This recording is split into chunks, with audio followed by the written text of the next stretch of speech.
Bonjour, bienvenue. Je vois que la salle d'attente commence à se remplir.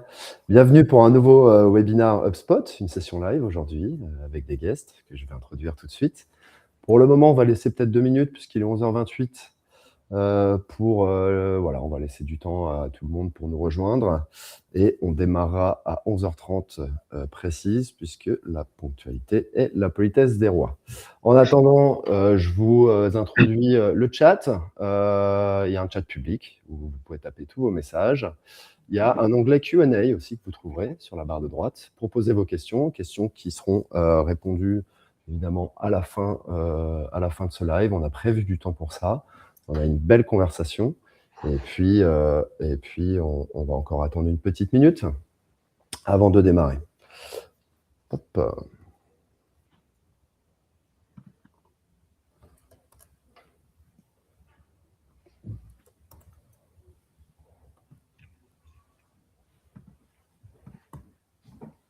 Super, je vois que ça se remplit.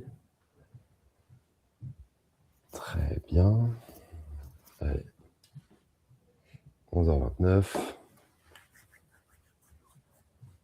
N'hésitez pas d'ailleurs à vous présenter dans le chat. On aime bien savoir d'où vous nous regardez, qui vous êtes, le nom de votre entreprise peut-être.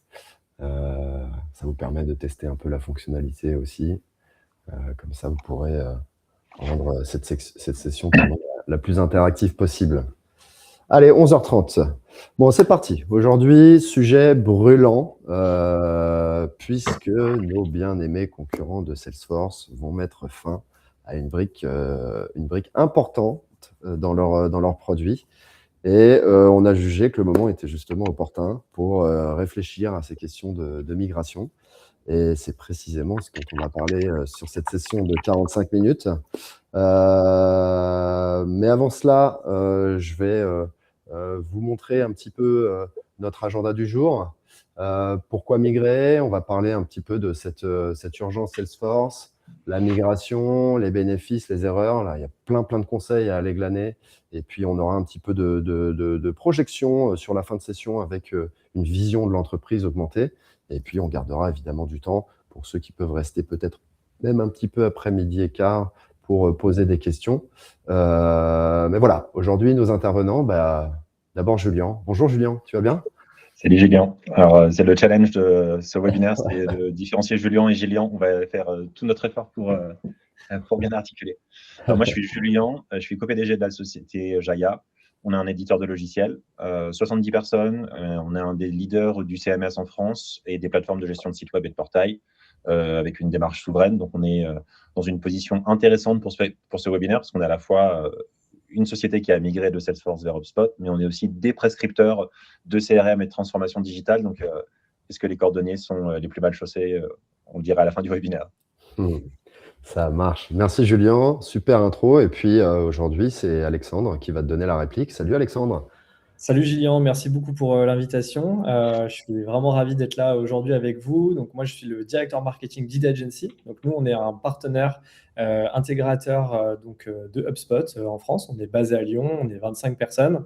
On existe depuis 10 ans et ça fait 10 ans qu'on accompagne les entreprises dans leur transformation digitale, notamment les PME ETI. On a eu la joie d'accompagner notamment Julien et les équipes de Jaya sur cette migration. On en a plusieurs aussi en cours actuellement, donc pas mal d'insights à vous remonter du terrain. Et en tout cas, ravi et encore merci pour cette invitation.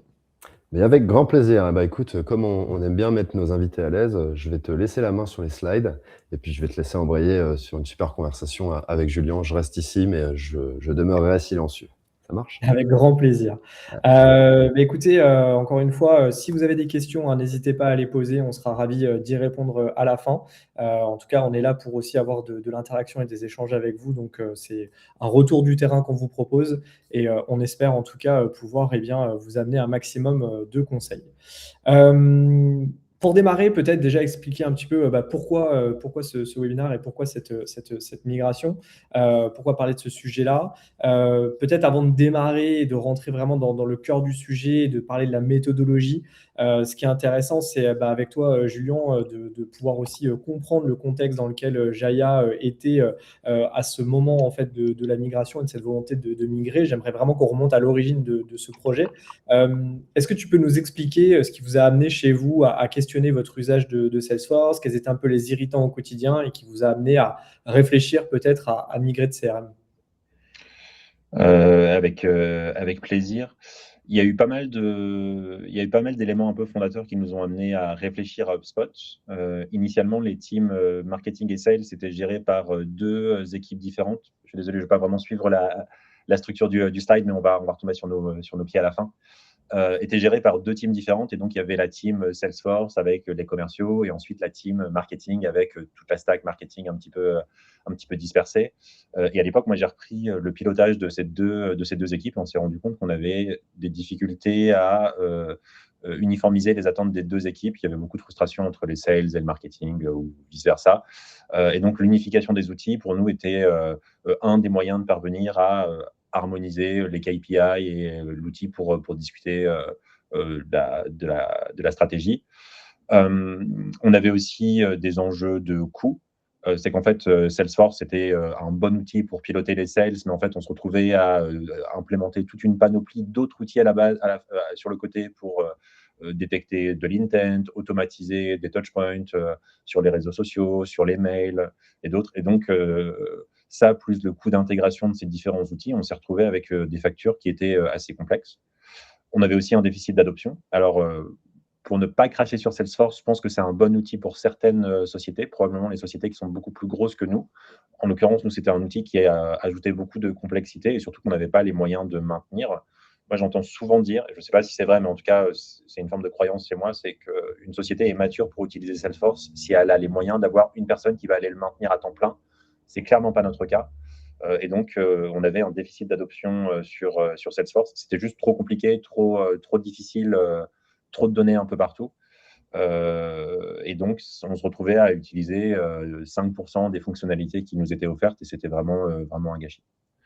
Et surtout, on se retrouvait avec un manque d'autonomie parce que à la fois les équipes sales utilisaient le strict minimum des fonctionnalités, mais avaient peu de visibilité sur, par exemple, les différentes activités ou touchpoints avec leurs prospects, une faible capacité à aller automatiser des campagnes d'email, par exemple. Et les équipes marketing étaient assez allergiques à Salesforce parce que c'est un outil c'est dans le nom du produit, quoi, c'est marqué Sales dedans. Et donc, plutôt une capacité, une volonté d'aller investir d'autres outils sur le côté qui sont plus tagués marketing. Donc, on était un peu sur une guerre de chapelle. Et c'est tous ces signaux qui nous ont fait challenger Salesforce dans l'organisation. C'est super intéressant, en tout cas, ton retour concret par rapport à ça. C'est vrai que c'est quelque chose, nous, chez Lead Agency, qu'on retrouve très régulièrement. Et le cas que décrit Julien n'est vraiment pas isolé. On voulait aussi mettre en perspective un petit peu les données aussi marché. C'est important de bien comprendre aussi dans le contexte dans lequel on se situe. Pourquoi aujourd'hui les entreprises ont des difficultés, notamment dans l'utilisation de leur CRM et en fait dans l'exploitation des pleines fonctionnalités, comme le mentionne très bien Julien. Quelques chiffres qui sont très connus aujourd'hui, en tout cas sur les marchés de transformation digitale, mais ce que l'on voit, 30-70%, c'est justement les projets CRM qui échouent dans les entreprises. Donc ça, c'est des études qui viennent de Gartner et qui on peut évoluer finalement dans le temps. Ce qu'on voit aussi avec ce 42%, en fait, c'est les entreprises qui citent le manque de formation, le manque d'accompagnement comme barrière principale dans l'usage de ce CRM. Et puis, le 4 sur 10, donc normalement, le chiffre, c'est 43% aujourd'hui d'utilisateurs qui n'exploitent que la moitié des fonctionnalités. Donc, ce qu'on observe, c'est que globalement, ce n'est pas forcément un problème de l'outil, ce n'est pas ça qu'on essaie de remettre en cause, mais c'est vraiment cette adéquation qu'il va y avoir entre l'outil, les besoins réels et la capacité à le faire adopter. Et c'est tous les enjeux justement aujourd'hui dans les entreprises, quels que soient en fait les secteurs. Et d'ailleurs, Julien, je pense que c'est quelque chose qui est aussi très intéressant tu le disais tout à l'heure, de témoigner aussi. C'est ce que toi tu vis en tant qu'éditeur aujourd'hui. Justement, avec cette vision que tu as de chez Jaya, Vous avez un CMS aujourd'hui qui s'intègre souvent avec les CRM de vos clients. Qu'est-ce que tu observes chez eux sur cette justement adhérence entre les CRM, les canaux marketing, les enjeux après d'alignement et tout ce que tu as mentionné juste avant? Euh, je pense que le pain point qui nous chagrine le plus chez Jaya, où on est un CMS très orienté sur la donnée parce qu'on permet d'activer cette donnée pour mieux segmenter et personnaliser l'expérience des gens des visiteurs sur le site, c'est que le CRM va souvent concentrer beaucoup d'informations, mais va assez peu la reverser aux autres systèmes. Il y a trop peu de connecteurs bidirectionnels vers les autres systèmes. Et en fait, à partir du moment où la donnée est enfermée dans le CRM, et encore plus un CRM qui n'est pas forcément le meilleur pour faire de l'automatisation de communication vis-à-vis de cibles, eh ben, on se retrouve avec un coût d'opportunité sur les taux de conversion sur les différents canaux qui est assez dramatique. Ce que nous, on a constaté avec HubSpot, c'est que les clients qui utilisent HubSpot ont beaucoup plus de facilité à aller extraire de la donnée pour la reverser aux canaux marketing, mail ou au site web avec des solutions comme Jaya. Et le fait de pouvoir capturer toute cette information sur le prospect, tout ce qu'on connaissait avant, ça permet justement d'aller personnaliser l'expérience de chaque visiteur sur le site parce qu'on sait que oui, telle personne a acheté telle solution, fait partie de tel ICP, persona, vit à tel endroit. Enfin, finalement, toute la richesse qui peut se trouver dans le CRM.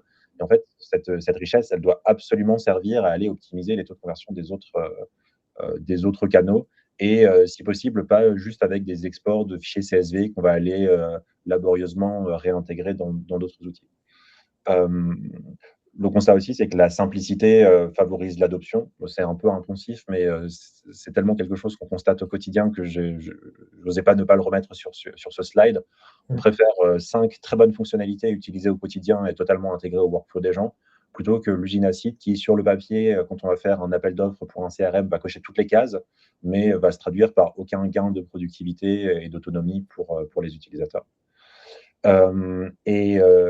Une autre croyance assez importante chez Jaya, c'est qu'une stack rigide, donc qui va créer de la friction au quotidien, elle va pousser les utilisateurs à faire des choses plus grosses, des plus grosses campagnes, des plus grosses. Ça va être plus compliqué de créer des audiences, d'exécuter sur la campagne, et donc on va se retrouver à faire des choses en se disant, en fait, en faire 3, ça va nous coûter plus de temps, donc on va en faire une et on va la faire bien. En fait, pour moi, c'est l'inverse de ce qu'il faut faire. En fait, il faut faire des petites itérations, les faire très rapidement. On va échouer, c'est comme ça, c'est la nature du business. Mais il faut échouer beaucoup avant de trouver la bonne modalité. Et donc, trouver une stack hyper agile où les gens sont totalement autonomes d'exécuter sur leur périmètre sans avoir besoin de faire appel à un intégrateur, à un sachant dans la société. C'est hyper intéressant en tout cas d'avoir ton retour parce que c'est vrai que tu le compiles avec pas mal de clients et du coup, ce lien, il est vraiment extrêmement fort. Ce qu'on voulait aussi vous montrer, mettre en avant, et je pense que si dans l'audience, il y a des personnes qui aujourd'hui sont utilisateurs de Salesforce et qui se posent des questions, c'est qu'on a aujourd'hui une urgence avec un écosystème Salesforce qui est en mutation. Donc ça, c'est aussi intéressant de le prendre en compte parce qu'il y a un vrai contexte et honnêtement, chez Lead Agency, on le ressent beaucoup parce que ces derniers mois, on a eu beaucoup de demandes entrantes d'entreprises qui se posaient cette question de migration et qui venaient vers nous avec des demandes assez particulières. On a essayé un petit peu de compiler les enjeux en fait par rapport à cette urgence-là. Déjà, ce qu'il faut bien comprendre, et pour le faire rapidement, on ne va pas revenir forcément sur cet historique, mais ce qui est évident, c'est que notamment pour les équipes marketing, il y a eu pas mal de changements ces dernières années, et notamment avec du renaming, en tout cas une stack outils en fait, qui a évolué dans la manière de l'organiser chez Salesforce, avec pas mal de confusions qui ont été créées, notamment avec des changements de nomenclature, une incertitude sur la maintenance des des produits, notamment Pardot, qui est le produit historique sur l'aspect marketing automation, parce que effectivement aujourd'hui Salesforce est en pleine transformation aussi, hein, comme tous les éditeurs, notamment CRM, avec l'arrivée de l'intelligence artificielle qui pousse aujourd'hui, en tout cas, l'entreprise à repenser son modèle et notamment travailler sur des enjeux plutôt de data et demain d'IA. Et donc forcément, il y a une espèce d'incertitude qui s'est évoquée, notamment sur les utilisateurs de Pardot, qui est devenu par la suite Marketing Cloud Account Engagement. Voilà, donc il y a pas mal de choses comme ça qui poussent les entreprises à avoir bien des questions sur cette roadmap et sur la manière en fait de maintenir, en tout cas d'utiliser correctement les outils marketing notamment. Ce qui est aussi intéressant, c'est de voir un petit peu que on a un moment aujourd'hui pour agir. C'est vrai qu'il y a pas mal de contrats qui sont en fin de cycle avec des renégociations, et donc c'est pour les entreprises une opportunité de réévaluation. Donc on a souvent des demandes de cotation sur ces enjeux-là pour bien comprendre en fait quels sont les coûts qui peuvent engendrer en fait cette migration et quelles seraient un peu les dépenses en fait à venir. On le voit, hein, notamment beaucoup de CFO qui s'intéressent à ces sujets-là, des directeurs donc financiers qui vont venir aussi à nous dans les calls pour justement essayer de comprendre un peu tous ces enjeux-là, parce que on est dans un contexte qui n'est pas forcément évident, et la réduction des coûts fait partie des enjeux de beaucoup de PME en France.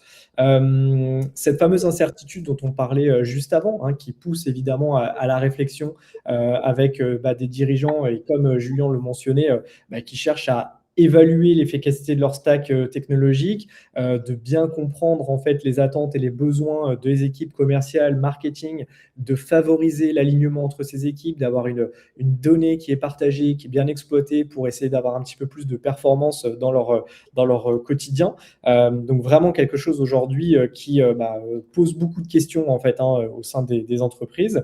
Et puis enfin, aussi quelque chose sur lequel moi je voulais revenir, qui est pour moi assez important, c'est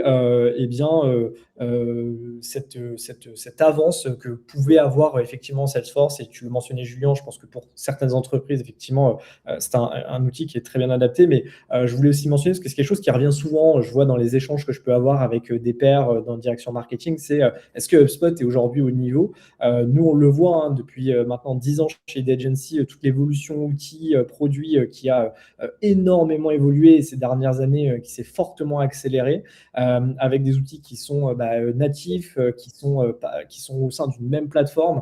Et aujourd'hui, clairement, c'est une plateforme qui est mature pour ces entreprises. Nous, on accompagne des entreprises qui ont 50, 100, 200, 500, plus de 1000 salariés sur HubSpot, et qui l'utilisent très, très bien au quotidien. Donc voilà, c'est aussi important pour nous de vous remonter du terrain clairement aujourd'hui comment ces entreprises en fait utilisent le CRM HubSpot, et qui correspond encore une fois pleinement à leurs attentes. Donc voilà, donc ça c'est vraiment quelque chose pour nous qui est capital et qu'on voit tous les jours avec ces entreprises. Et d'ailleurs, Julien, je voulais te demander à toi, est-ce que ce qu'on évoque là, cette incertitude aussi autour de l'écosystème, est-ce que ça a pu, par exemple, peser dans votre réflexion? Est-ce qu'il y a des choses qui ont pu amener aussi votre réévaluation de l'outil et cette migration vers HubSpot?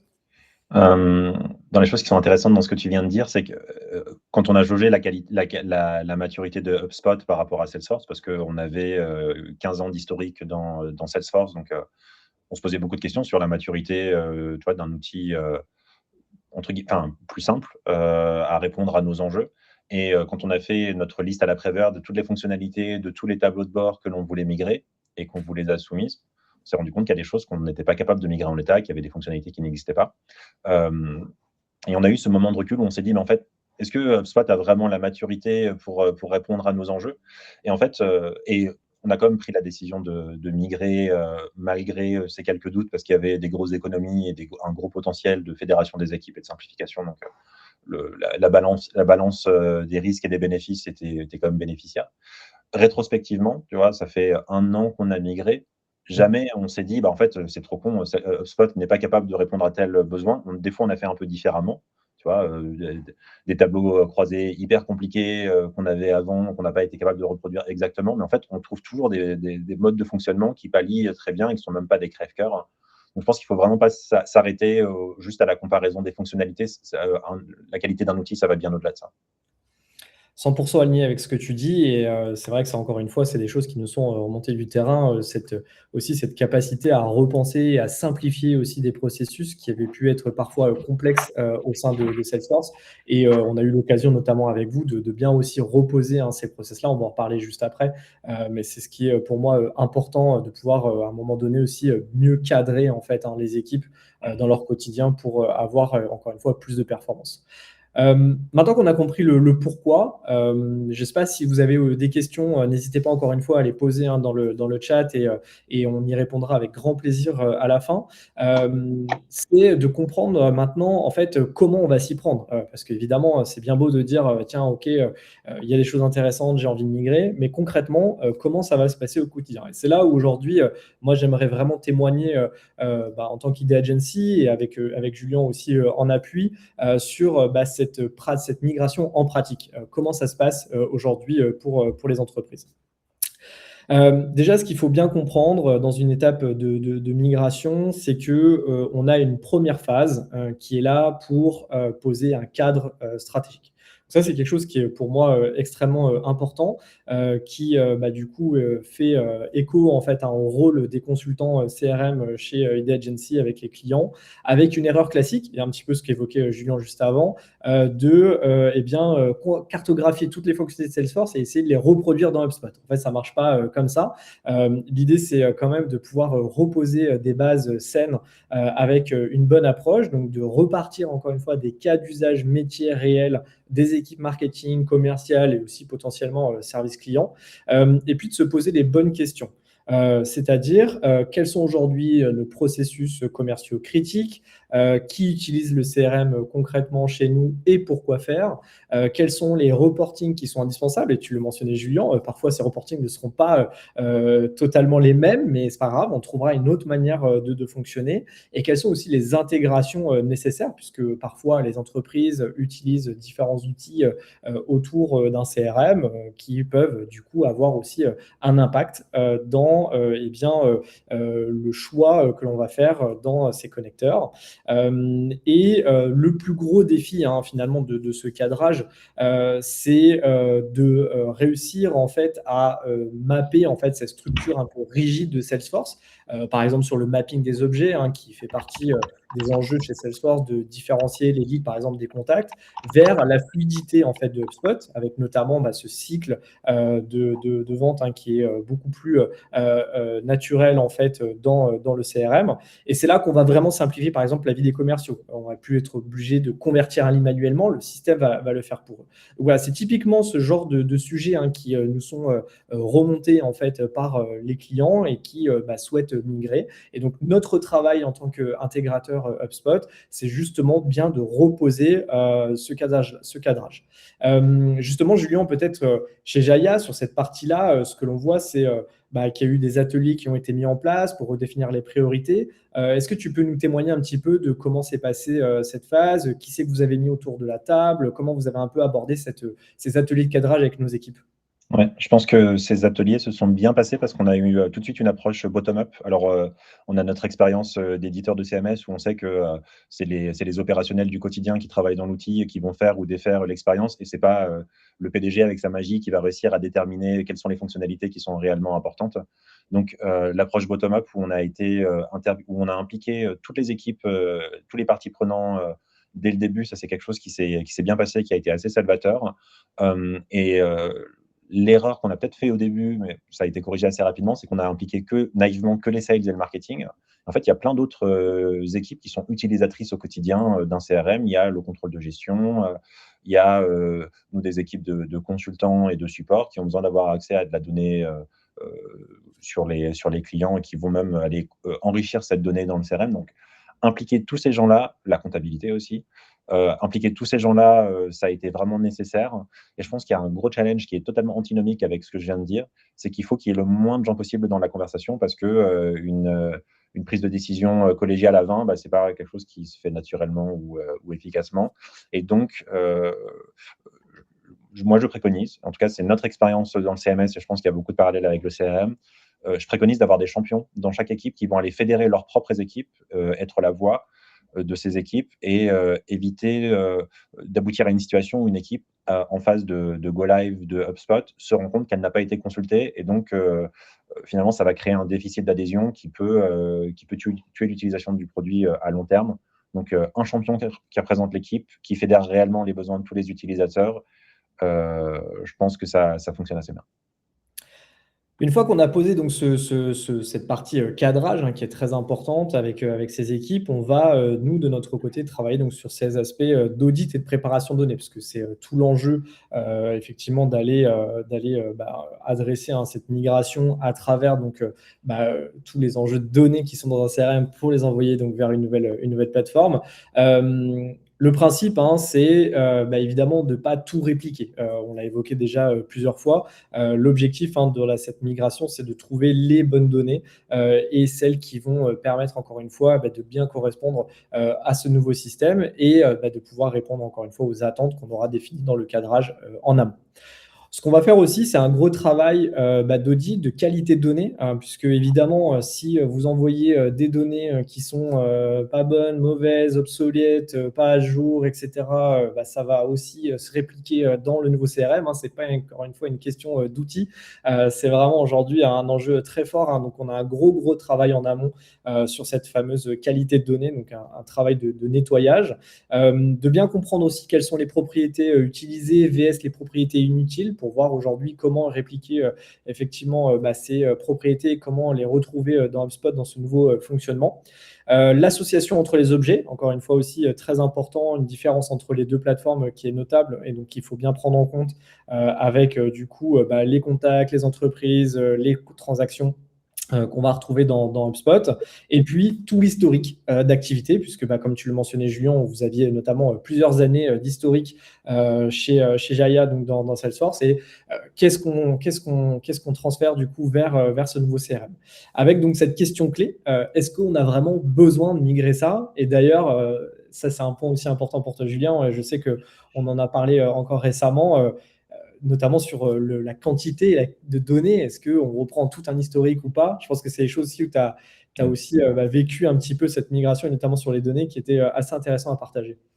Ça, c'est un crève-cœur, parce que moi, j'ai une âme d'archiviste. Si je pouvais garder tout mon historique sur 20 ans, je le ferais avec plaisir. Mais en fait, il y avait un côté contre-productif.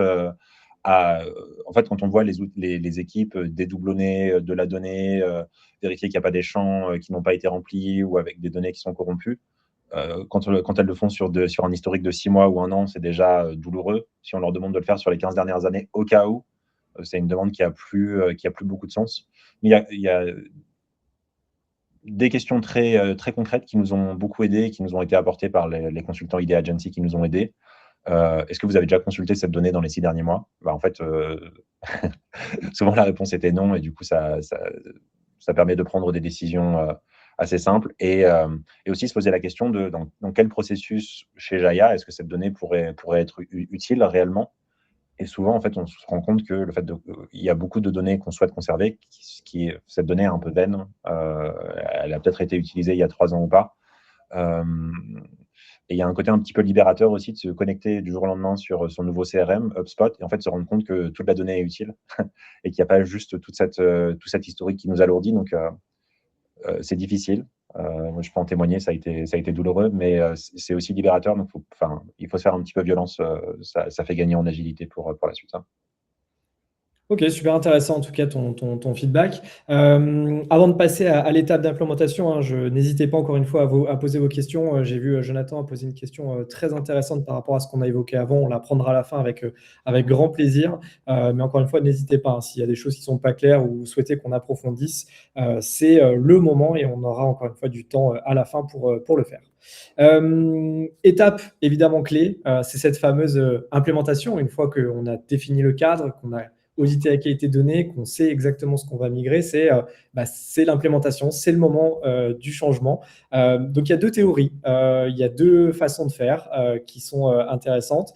C'est soit on a l'approche Big Bang, donc on fait une bascule totale à une date fixe, Ça peut être risqué parce qu'il peut y avoir des petits conflits, des petites problématiques qu'on n'aurait pas pu observer en amont qui se passent au moment du changement. Donc, il faut être très réactif derrière dans la correction, mais qui a au moins le mérite d'être une transition très claire. Et puis, il y a une autre approche qui est l'approche plutôt dite agile, dans laquelle on va avoir une migration par étapes avec des itérations successives. C'est beaucoup plus sécurisé, c'est beaucoup plus c'est peut-être moins stressant en tout cas dans l'enjeu de migration. On peut ajuster aussi possiblement, mais ce qui est important, c'est de s'assurer que cette transition, elle est sur une durée minimale parce que sinon on fait vivre deux outils en parallèle et parfois pour les équipes dans la conduite du changement, ça peut être une vraie problématique. Donc quelque chose qui est important et un point de vigilance à avoir, hein, c'est de toujours évidemment de notre côté, on va tester sur des échantillons en amont avant la migration complète pour s'assurer en tout cas que tout se passe bien. On va vérifier évidemment l'association entre les objets. Donc ça, c'est aussi quelque chose que nos consultants vont faire pour s'assurer que le nouveau système répond bien aux attentes du cadrage qu'on aura défini. Et puis, encore une fois, si on a cette approche agile, qui est régulièrement une approche qu'on adopte chez ID Agency, c'est avec une période de transition qui va être minimale, encore une fois, pour éviter deux systèmes en parallèle, parce que ça peut vraiment tuer la productivité des équipes et puis freiner très fortement l'adoption entre des équipes qui seraient sur l'ancien système et d'autres sur le nouveau. D'ailleurs, je crois chez vous, Jaya, on a justement mis en place cette approche agile, et puis, mais malgré tout avec des contraintes de temps qui étaient assez fortes, puisque vous étiez, je crois, en fin de contrat, hein, c'est ça, avec Salesforce, donc il fallait avoir un changement assez important, mais on l'a quand même fait avec cette approche agile pour éviter non plus de tout casser d'un coup. Oui, on avait deux contraintes contradictoires qui étaient la fin du contrat avec Salesforce et la phase de clôture. Donc, il y avait le contrôle de gestion d'un côté qui me disait surtout ne touche à rien parce que j'ai besoin de clôturer mon année fiscale. Et de l'autre côté, quand même le CRM qui allait s'arrêter de fonctionner à un moment donné. Nous, ce qu'on a fait, c'est effectivement une méthode agile où on a discontinué, c'est pas le mot en français, désolé, les outils en fonction des équipes qui les utilisaient. Par exemple, le marketing a migré sur HubSpot avant les équipes sales. Là, on est en train de parler de migration Salesforce vers HubSpot, mais en fait, on a migré plein d'outils dans HubSpot. On a migré du Airtable, qui avait de la connaissance client, des outils de marketing automation. Donc, tous ces outils ont été discontinués au fur et à mesure. Et effectivement, on a essayé de maintenir Salesforce, la synchronisation des données entre Salesforce et HubSpot vivante le moins de temps possible, parce que c'est coûteux. Quelque chose qui nous a beaucoup aidé, et ça c'était beaucoup grâce à ID Agency, c'est que pendant cette phase de migration, on a évité le mode tunnel. En fait, c'est une phase de migration où il y a beaucoup de tâches, de petites tâches à effectuer, du dédoublonnage, etc. Et en fait, la tentation, c'est de se dire, en fait, je passe en mode tunnel, je traite tout d'un coup et je vois ce qui se passe à la fin. Et en fait, on s'est astreint sur la fin à des touchpoints, je crois, quasiment quotidiens avec ID Agency, juste pour rendre compte des difficultés opérationnelles, valider aussi que telle migration de données, elle était bien faite pour ne pas refaire la même erreur 30 fois après et devoir repasser dessus. On s'est beaucoup basé sur des échantillons aussi. On avait 10 000 deals dans le CRM, on en a pris 100, on a commencé par travailler dessus, faire valider ce qui se passait. La vérification des associations des objets dont tu parlais, Alexandre, nous, on en avait beaucoup. On est une organisation avec, des clients, mais aussi des partenaires, des fournisseurs, des partenaires intégrateurs, des partenaires qui nous recommandent, etc. Et tout ça, c'était des associations un peu complexes dans le CRM qu'il a fallu recréer dans HubSpot. Ça a bien fonctionné, mais il y a eu un petit peu de trial and error. Et comme tu le disais, Alexandre, période de transition minimale. Je crois que chez nous, ça a duré 1 mois, qui est une période stressante, et on est content quand on se dit, la donnée n'est plus à jour sur Salesforce, c'est très bien. Et puis, dernière étape, certainement celle la plus importante et qui est souvent sous-estimée, c'est l'accompagnement humain, parce que le facteur numéro 1 des échecs, et les chiffres qu'on évoquait tout à l'heure, c'est cette résistance au changement. Effectivement, des équipes qui ont pendant plusieurs années pris des habitudes et qu'on vient à nouveau chambouler. Donc, c'est un enjeu majeur. Les clés de succès, c'est, comme on l'a mentionné tout à l'heure, Julien, c'est vraiment d'impliquer aussi tôt les utilisateurs finaux dès le cadrage pour pouvoir les embarquer dans le projet, de communiquer régulièrement le pourquoi du changement, pas seulement le comment, de former. Donc ça, c'est tout un travail aussi de notre côté chez Lead Agency, d'accompagner les équipes, de les former à l'utilisation de l'outil avec de la documentation et encore une fois, quelque chose qui est personnalisé aussi avec les processus de l'entreprise. D'accompagner, donc nous, on propose toujours du support pendant plusieurs mois à la suite avec 1 ou 2 jours dédiés pour corriger les petits éléments qui n'auraient pas été vus en amont, corriger les petites erreurs. Donc, il y a tout un support de post-migration. On recueille aussi le feedback des équipes pour améliorer certaines choses. C'est très important. Le projet, un projet de CRM, quel que soit l'enjeu et l'envergure chez nous, c'est un accompagnement qui se fait sur le long terme. L'objectif, c'est pas juste de dire on vous a migré votre CRM et on vous laisse comme ça. Il y a vraiment une volonté d'aller jusqu'à l'utilisation importante, quotidienne, avec du succès dans cette utilisation. Donc ça, c'est très important pour nous dans notre accompagnement. Et puis de valoriser aussi cette migration avec un CRM qui vient là pour le coup faciliter le quotidien et qui n'est pas vu comme une contrainte. Je pense que chez vous, Jaya, alors c'est un peu particulier parce que vous êtes aussi une boîte tech innovante, donc je pense que vous avez des équipes qui sont habituées aussi à ces outils-là. J'imagine que l'adoption a été quand même assez rapide avec du coup une gestion du changement qui a été plutôt maîtrisée. Je pense que ça s'est bien passé. Je pense que le critère principal, ça a été encore une fois l'aspect très bottom-up où on a pris les besoins opérationnels en compte. Je pense qu'il y a eu plus de facilité d'adoption des équipes marketing que des équipes sales. Enfin, si je regarde un peu l'image que, en tout cas chez nous, les gens ont, HubSpot, c'est un peu le CRM marketer friendly. D'ailleurs, il y a des sociétés qui n'utilisent HubSpot que pour les aspects de marketing automation et pas pour les aspects sales. Pour nous, c'était quand même super important d'unifier les deux. Donc, l'adoption des sales a été un petit peu plus compliquée.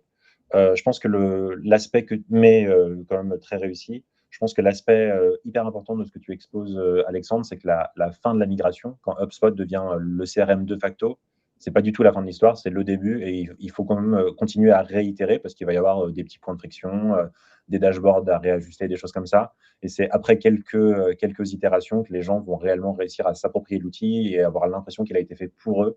Et je pense que c'est là où le bénéfice par rapport à un Salesforce qui est beaucoup plus rigide, en tout cas sans des coûts d'intégration importants, c'est là où le bénéfice va réellement apparaître. Ok. Bon, je vois que le temps défile pas mal, donc on va essayer d'avancer un tout petit peu plus vite, notamment sur les enjeux, et puis prendre aussi les questions qui pourraient arriver de l'audience et vous laisser après les déjeuner quand même, parce qu'il est déjà midi 5. Très rapidement, voilà un peu sur les bénéfices aujourd'hui que l'on peut observer. Tu en as déjà mentionné nombreuses de ton côté, Julien. Donc, je te propose qu'on avance assez rapidement sur ces slides-là pour avancer. Ce qu'il faut retenir, c'est évidemment les enjeux d'adoption, des enjeux d'un alignement.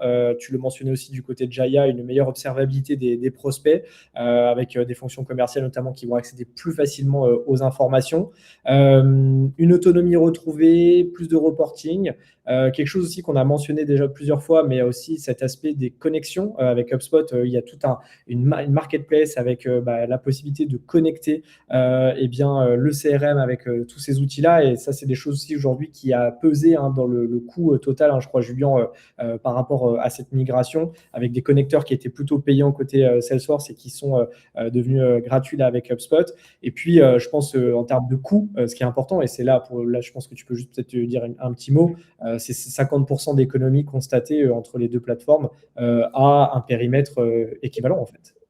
Même un périmètre un peu supérieur, et donc c'est des économies qui sont directement réinvesties dans l'équipe marketing pour générer des campagnes et des choses comme ça. Donc, le facteur coût a été le moins déterminant. Il y avait plein d'autres pain points qui ont fait qu'on a migré sur Salesforce, sur HubSpot, mais effectivement, la partie économie est écrasante, quoi. Et à une époque où les budgets marketing sont très serrés, c'est toujours non négligeable de pouvoir aussi en profiter. Je vois pas de quoi tu parles. C'est le moment du jingle. Alors attendez. Exactement. Alors vas-y. Une petite animation. Effectivement, parce que là, on vient de voir les bénéfices, mais ce que je vais faire, c'est que je vais lancer un petit sondage pour notre audience aujourd'hui, avec une question. Est-ce que vous avez envie de faire une démo personnalisée de la plateforme CRM HubSpot? Et puis, vous serez recontacté dans les prochains jours par un de nos commerciaux Je lance le sondage. Vous pourrez répondre pendant le live, il n'y a pas de souci. Et je repasse la main à nos amis. Super, merci Gillian pour ce petit moment de jingle. On voulait terminer aussi avec un élément qui nous semble important. On a évoqué tous ces enjeux de migration. C'est revenir évidemment sur les erreurs à éviter, qui me semblent importants, en tout cas de notre côté. Ce que l'on voit, on en a noté 5, c'est pour nous les principales et c'est ce qu'on observe aussi beaucoup chez nous, chez ID Agency. Voilà, tout migrer, voilà, on en a parlé déjà plusieurs fois, on ne sait jamais, gardons tout. Non, nettoyer, profiter de ce moment-là justement pour reposer des fondations qui sont saines. Le deuxième point, négliger la formation. On l'a évoqué aussi, un outil aujourd'hui qui est non maîtrisé, c'est un outil qui est non utilisé, et donc c'est une perte importante pour les entreprises parce que derrière cet outil qui coûte de l'argent ne sera pas utilisé par les commerciaux, par les marketeurs, et donc évidemment c'est une perte sèche importante. De maintenir les deux systèmes trop longtemps dans cette migration, c'est aussi un point qu'on a déjà évoqué. Sous-estimer le temps nécessaire. Julien, tu en as un petit peu parlé aussi dans ce mois un peu de transition qui était important, et ça, il faut le prendre en compte. C'est pas parce que vous appuyez sur un partenaire intégrateur comme ID Agency que vous n'avez rien à faire. Au contraire, on vous donne aussi un petit peu de boulot. Nos consultants ne font pas tout. Ils sont là aussi pour collaborer, travailler avec vous. Donc, c'est vraiment une relation de partenariat main dans la main et sur lesquelles il faut agir. Si je peux me permettre, Alexandre, je pense même qu'avec un bon partenaire intégrateur, vous aurez plus de boulot, mais vous souffrirez moins après la migration parce que vous vous rendrez compte que tout a été anticipé en amont. Exactement. Et enfin, oubliez les utilisateurs finaux, voilà, les impliquer dès le début et pas forcément les informer qu'à la fin du projet. Ça, c'est aujourd'hui capital et on le voit encore un peu trop souvent. Donc, nous, on insiste beaucoup auprès des équipes pour partager, communiquer énormément en interne. Au-delà de cette migration, je voulais juste terminer sur ça, et c'est le dernier point qu'on voulait évoquer avec vous avant de prendre les questions. C'est aujourd'hui dans notre, en tout cas dans notre ADN chez ID Agency et la manière dont on voit la transformation des entreprises. Il y a un moment où l'intelligence artificielle vient bouleverser énormément la vie des entreprises et la manière de fonctionner. C'est notre travail, notre mission que l'on se fixe à partir de cette année, c'est d'aider les PME et ETI à devenir des entreprises augmentées. C'est un combat que l'on va mener, et bien sûr en tant que partenaire intégrateur d'HubSpot, on pense que c'est une plateforme qui doit permettre aux entreprises d'atteindre ce niveau-là. Concrètement, qu'est-ce que ça veut dire une entreprise augmentée? C'est une entreprise qui va déjà bien se baser sur une plateforme unifiée comme véritable colonne vertébrale. Donc ça, c'est quelque chose qui est clé dans l'utilisation d'HubSpot, notamment avec des équipes marketing, vente, service client qui vont être parfaitement alignées avec un CRM, une donnée unique. Et c'est quelque chose qui aujourd'hui fait la force pour moi de la plateforme HubSpot, de mettre fin à ces silos de données, à ces outils fragmentés, et puis d'avoir ce CRM comme une source de vérité partagée par toutes les équipes. Donc ça, pour nous, c'est le cœur du sujet, c'est le cœur des enjeux de ces entreprises augmentées. Et puis, on va avoir donc aujourd'hui cette intelligence artificielle qui va venir couvrir notamment les enjeux de nos équipes avec, par exemple, une IA qui est native dans HubSpot qui s'appelle Breeze, qui va se mettre au service de l'efficacité des équipes avec des fonctionnalités IA qui sont intégrées, qui ne sont pas juste ajoutées après coup, une automatisation intelligente sur les tâches, un enrichissement de données. Donc, tout ça, ce sont des agents notamment Breeze qui sont directement embarqués dans le CRM et qui vont vous permettre d'augmenter encore une fois l'exploitation de vos données. Et puis enfin, une autonomie comme accélérateur, donner vraiment la capacité aux équipes de faire évoluer les outils, de faire évoluer leurs process, d'être moins dépendant aussi aux consultants, aux développeurs. C'est tout l'enjeu que l'on souhaite à ces entreprises, avec une agilité qui va être retrouvée pour faire face aux changements de marché qui sont aujourd'hui très très importants et qu'on vit tous au quotidien. Voilà, donc ça c'était pour vous introduire un petit peu ce concept-là d'entreprise augmentée. Merci en tout cas Gillian de m'avoir laissé l'opportunité de le faire parce que c'est un combat qu'on veut mener et on croit beaucoup à ce nouveau positionnement et à ces nouveaux enjeux. Et en tout cas, si vous avez des questions sur tout ça, n'hésitez pas aussi, je serai ravi d'y répondre. Avec grand plaisir. En parlant de questions, c'est le moment. Il nous reste 4 minutes. Donc, on a déjà une question qui a été posée dans le chat par Jonathan. Mais je vous invite à taper vos petites questions dans le chat. On les renvoie dans l'outil Q&A. Et pour cette première question, on a donc... Avez-vous des conseils? Je vous laisse lire. Alors, avez-vous des conseils donc pour mapper les coûts de licence Salesforce de HubSpot à cas d'usage équivalent? Quels points précis peuvent substantiellement changer le coût final de licence côté HubSpot?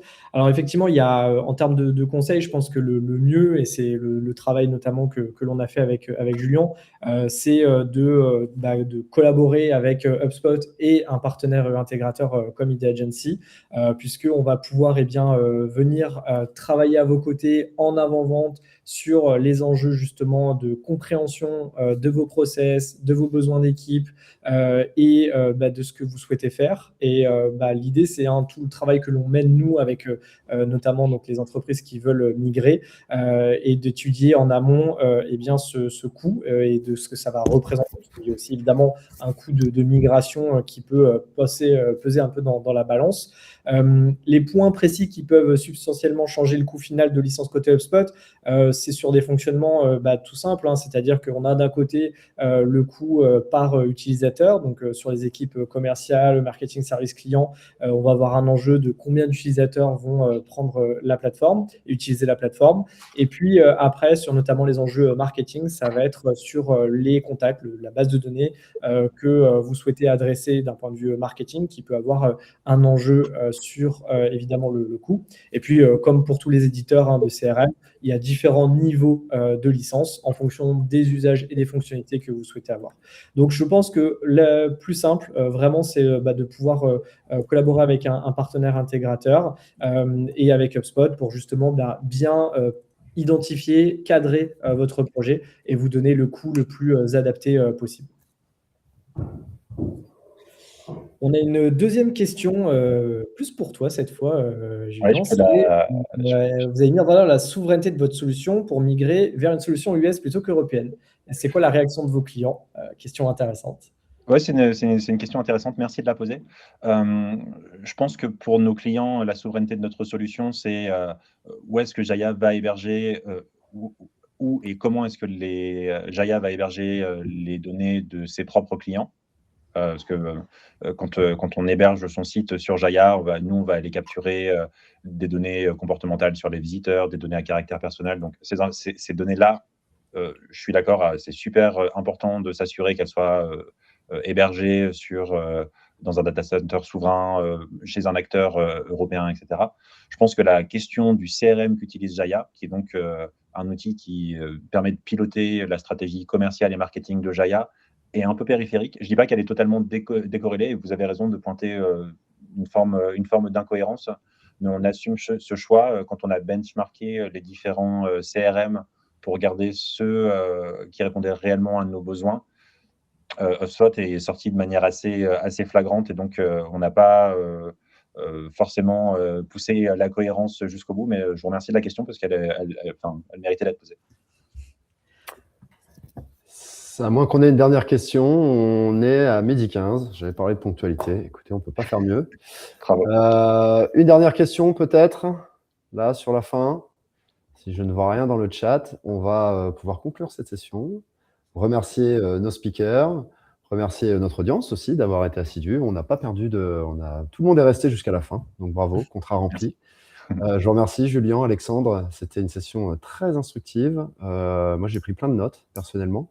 Et puis, j'imagine qu'on peut renvoyer notre audience d'aujourd'hui vers vos profils LinkedIn, peut-être, pour vous poser des questions. Yes.